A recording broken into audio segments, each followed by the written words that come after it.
Welcome to this episode of The Martial Truth. Teach your children well.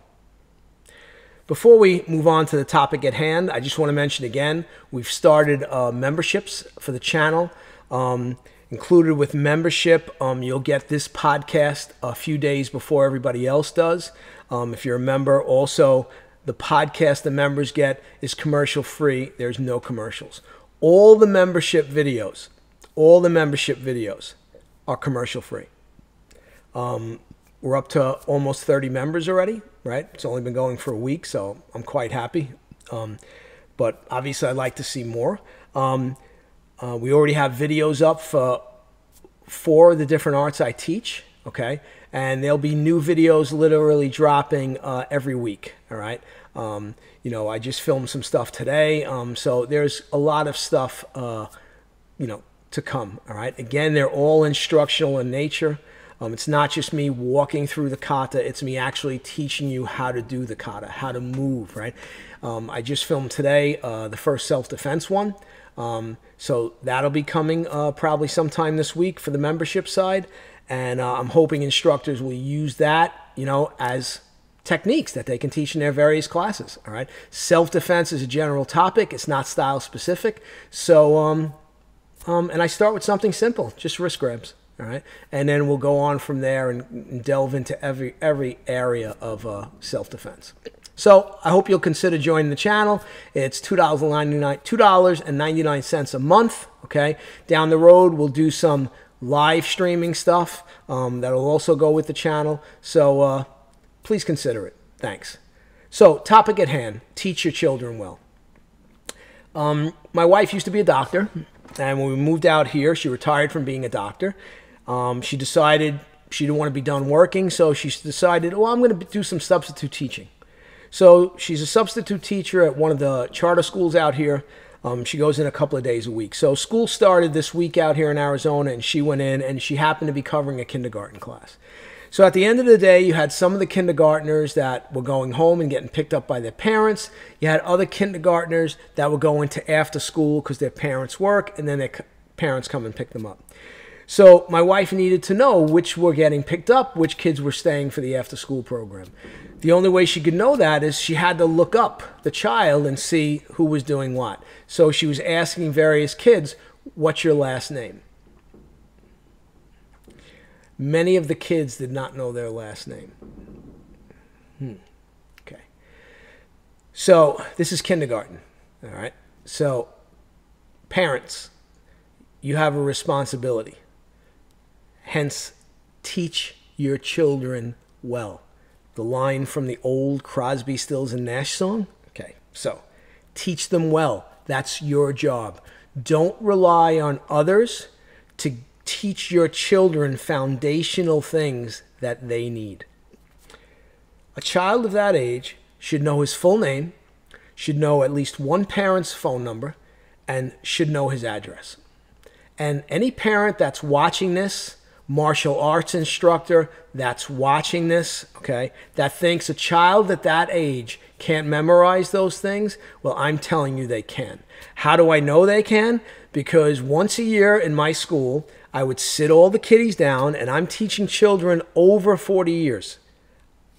Over 40 years. And many of my children in my school in New York, out in Arizona, I'm not teaching young kids, but at my school in New York, they started at 4.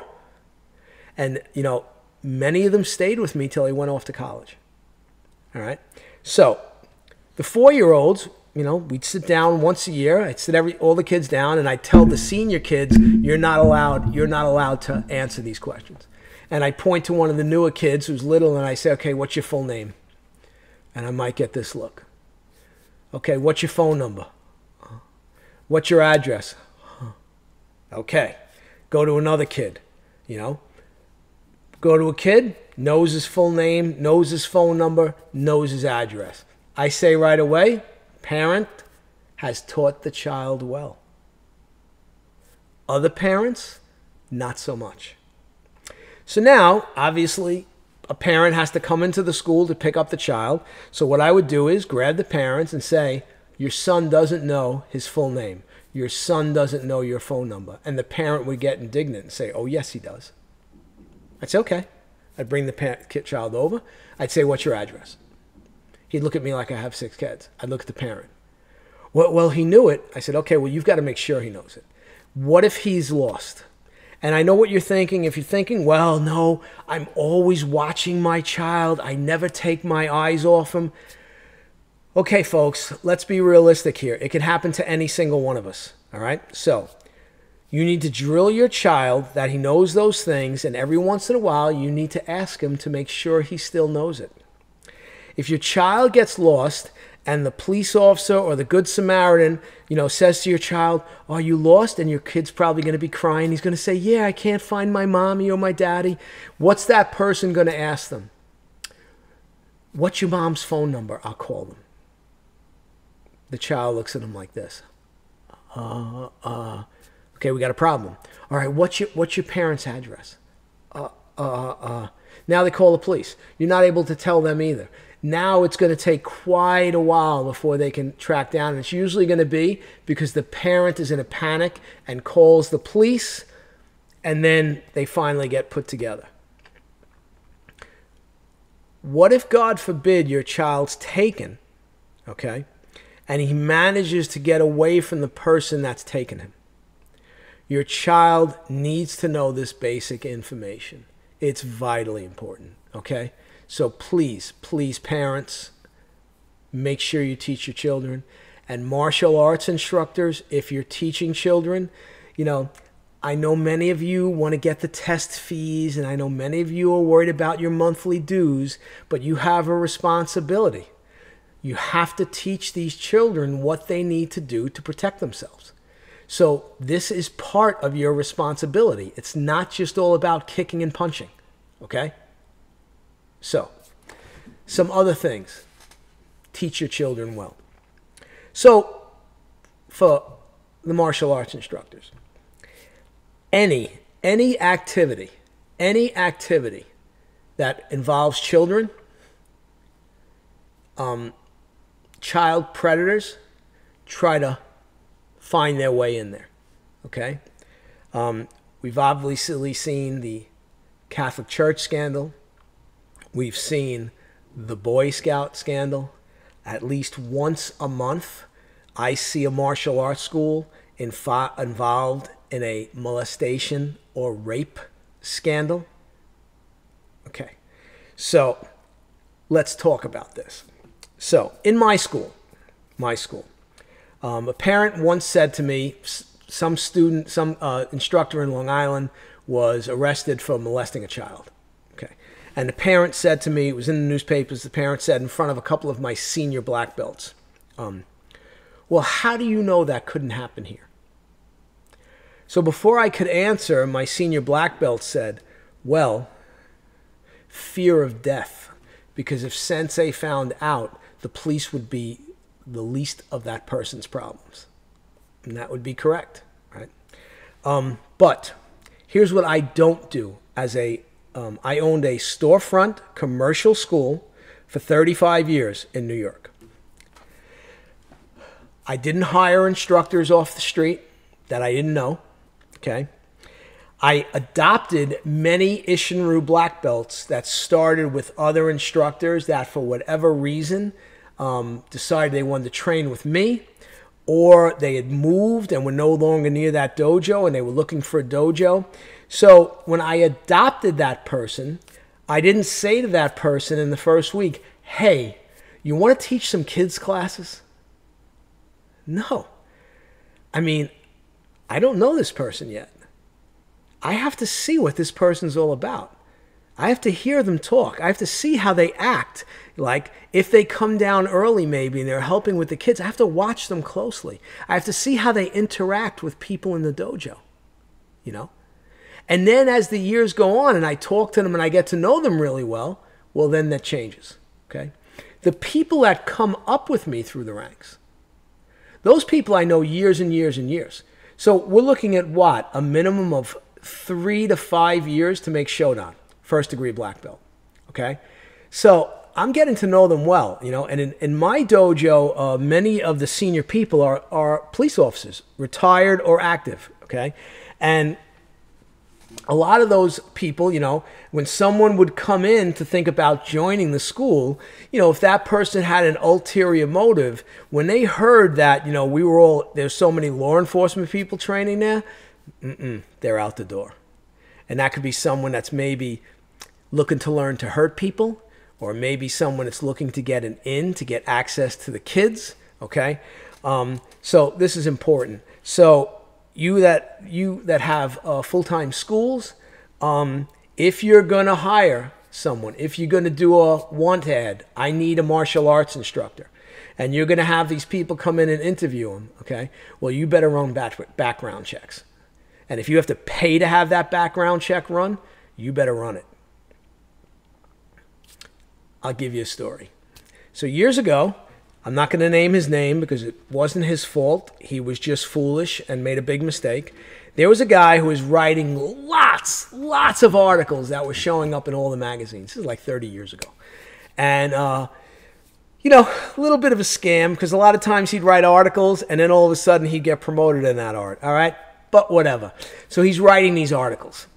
His skill, okay, not great. Nice enough guy. Articles are pretty good, all right? And he gets approached by someone who says, hey, you know, I've been reading your articles and I really like what you're doing.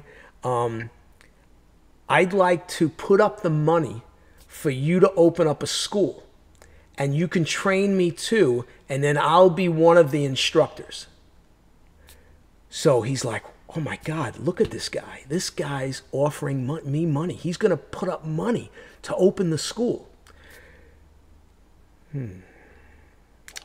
So now he does it. And he's teaching, and the other guy gets to a certain point, and he's teaching kids' classes. And unbeknownst to the guy who is writing all the articles, that individual is molesting the kids. So as these stories usually go, one brave child comes forward, tells a parent, tells a teacher, and that starts the floodgates. And that's what happened here. Needless to say, the person's reputation was ruined. The school obviously closed. And, you know, so for my martial arts brethren, I know sometimes an ego is a big problem for us. And when someone says to us, oh, you know, I'm going to front the money for you. I want you to open a school and I want you to train me. You need to put your ego in a pocket for a second and ask yourself, why would this person want to give me all this money to open up a school? He really doesn't know me too well. So instead of thinking, well, I'm so wonderful, of course he's heard of me, of course there's someone that wants to give me a lot of money to open up a school. Red flag. Ego problem. Okay? Put the ego in the pocket. All right. So we have to be vigilant in the child predators and keep our eyes open for that at all times. You also have to train your children. So I would once a year, twice a year, I would do a class where I sat the kiddies down. I would explain to them what good touch is, what bad touch is. I would tell them, well, if someone is touching you inappropriate in places, and I'd usually say where your underwear covers, okay? You need to tell someone. You need to tell a parent. You need to tell a teacher. Maybe you need to tell me, okay? But this is inappropriate. Adults, older kids should not be doing this to you. So these were not easy conversations to have with the kiddies, okay? But my job as an instructor is to prepare them for the dangers of the real world.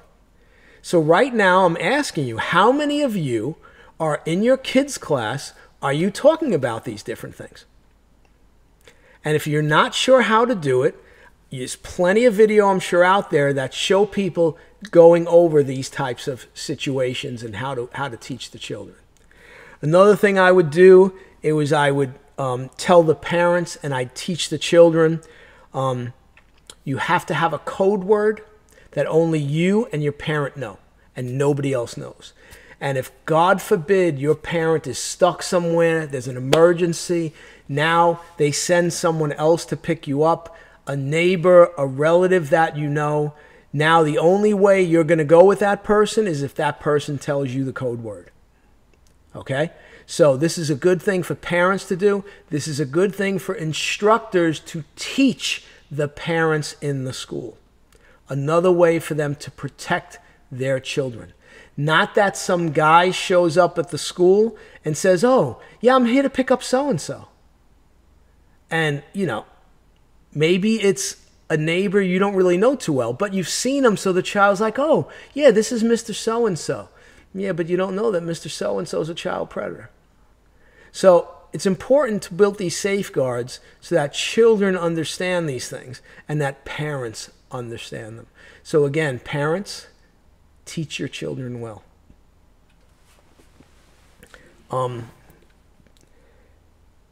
In terms of teaching children, children are not adults, so kids' classes should be taught differently. For my instructor friends out there, I had many instructors that would refuse to promote a kid to black belt.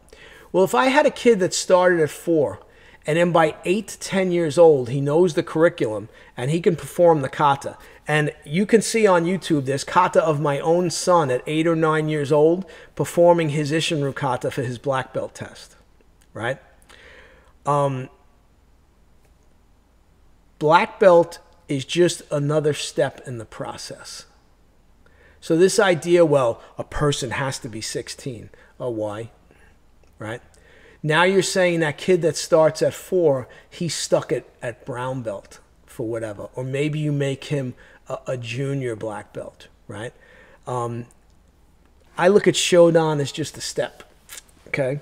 So, you know, and Master Shimabuku taught me this in Okinawa. He said everyone's different, children are different, adults are different. A child's Shodan is not the same as an adult Shodan. Can we use some common sense here? So this idea of, oh, a kid doesn't understand. With all due respect, I've seen plenty of adult Shodans and even higher ranks than that don't get it and don't understand.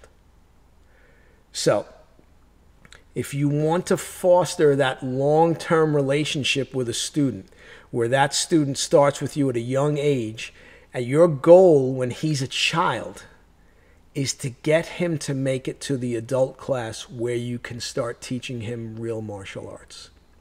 So we did in our kids' classes, and I had to adjust this because I was losing too many students. I developed a method where basically I do a lot of games with kids. And I fool them into realizing and thinking that they're not learning martial arts, but they are. So I would do all these different games. But then, of course, we'd get to kata, and they'd have to know the kata.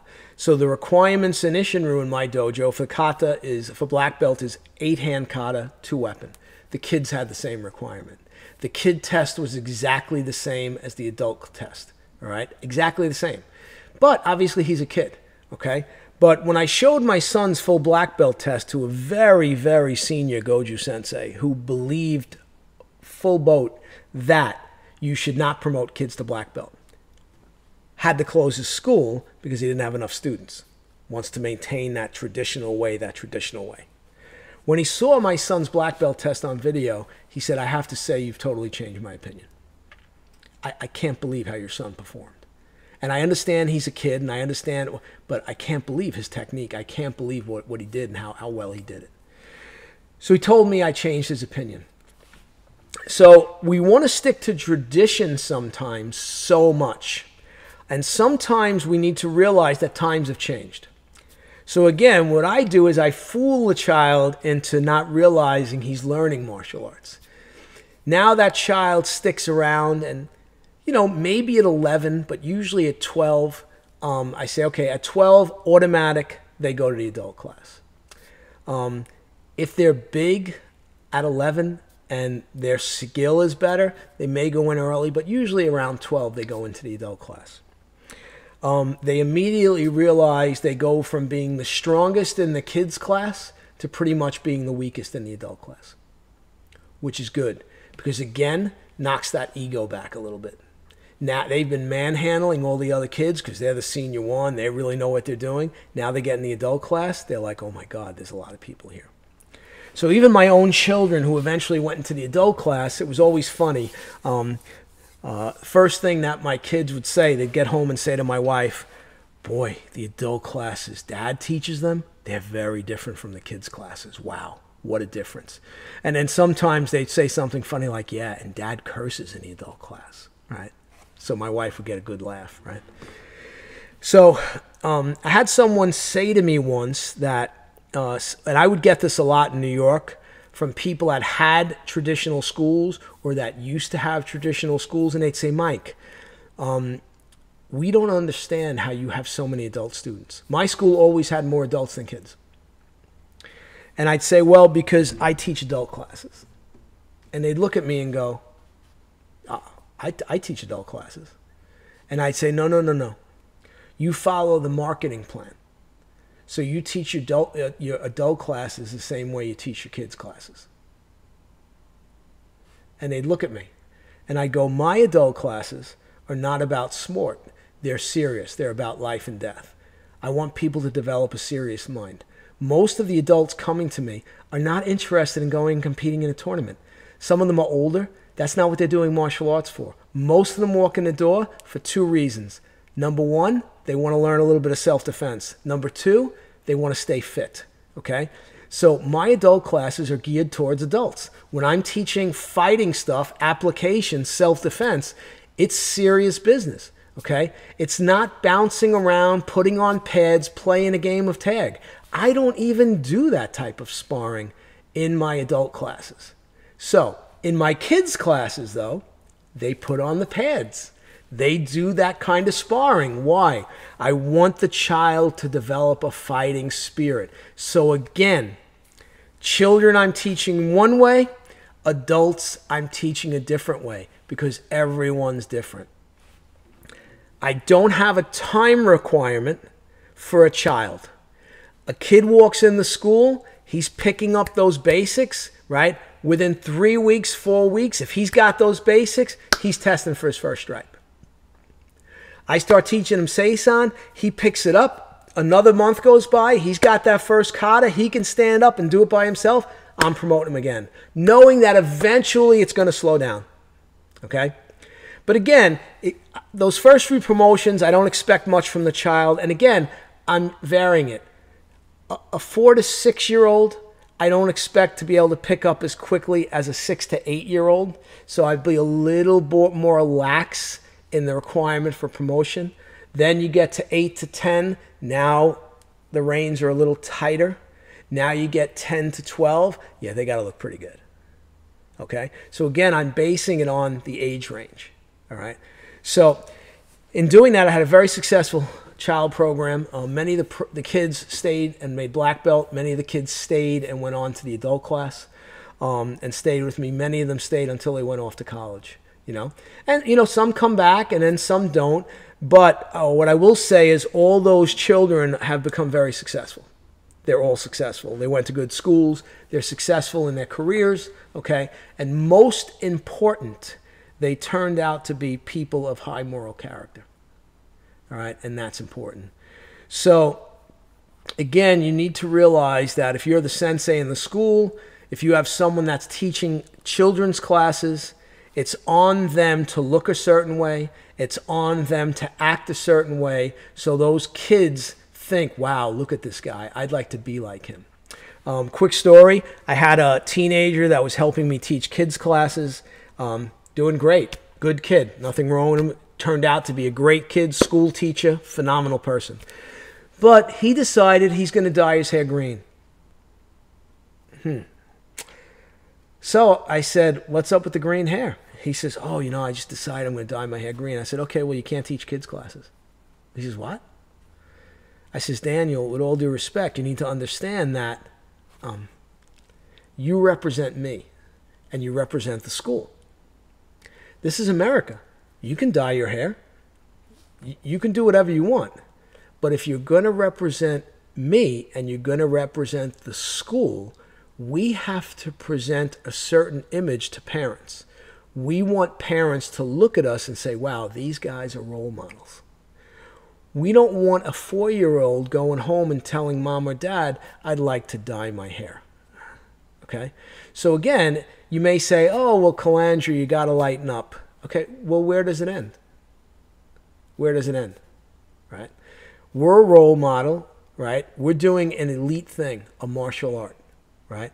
Like someone said to me one time, they go, oh, well, your approach, the way you sound, the average man can't train with you. And my response was, that's totally wrong. You're 100% wrong in your thinking. Absolutely, the average man can train in my school. But after the average man has trained in my school for a while, he will no longer be average. Okay? And that's my philosophy. I don't teach kids shorter versions of the kata. So, you know, some of my Ishinryu friends have broken down Seisan into two kata because it's too hard for the 4-year-old to learn Seisan. I have video up on my channel of my sons at 4 years old doing kata and other kids in my dojo doing kata. All right.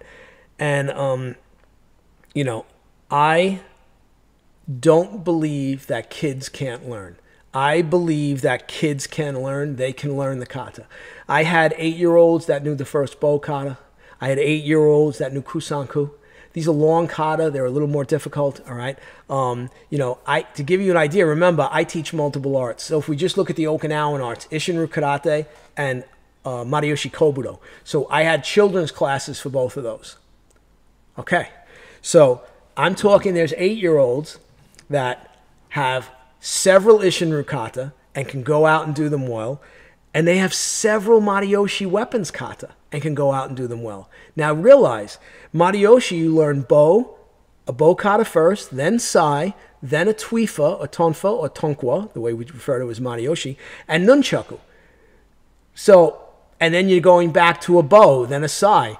So, you know, parents would be shocked, and they're learning the fighting drills. And sometimes I'd go out with an 8-year-old and I do one of the bow fighting drills, and the parents would be shocked. So hold the children to a high standard. Expect a lot from them. They are capable of great things. Don't think they're incapable of learning. They can. If you put the effort in, their ability will shock you. You'll become known as an instructor. So, I covered a wide range of things in terms of the teaching of children. I'll leave you with this last thing. Master Shimabuku was sitting next to me at one time at one of the IWK championships, and he paid me one of the highest compliments I ever heard, which he said, I can look out. There were 8 rings going. He said, Michael, I can look out and I know who your students are when they're doing the kata, which made me feel good because it meant I had a consistent standard. Have a high standard. The children can rise to the high standard. Your adults will rise to the high standards. Don't think you have to dumb it down so much. Figure out a way to fool your kids. Make them have fun learning. Make it fun, right? Fun. Figure out games. You can go on YouTube. There's plenty of them, right? Fool them. But they're really learning martial arts, all right? This way, when they get to your adult class, now is when the real learning starts. Now when the serious transition starts to adult martial arts. More things that are of a serious nature, or more life and death, okay? Hope you like this. Feel free to comment. Please like and share. I mean, it helps me a lot with the YouTube algorithm. You know, we're all fighting that algorithm, so it helped me a lot. Please consider becoming a member, all right? And hope you enjoy it, and I'll see you next time. Thanks.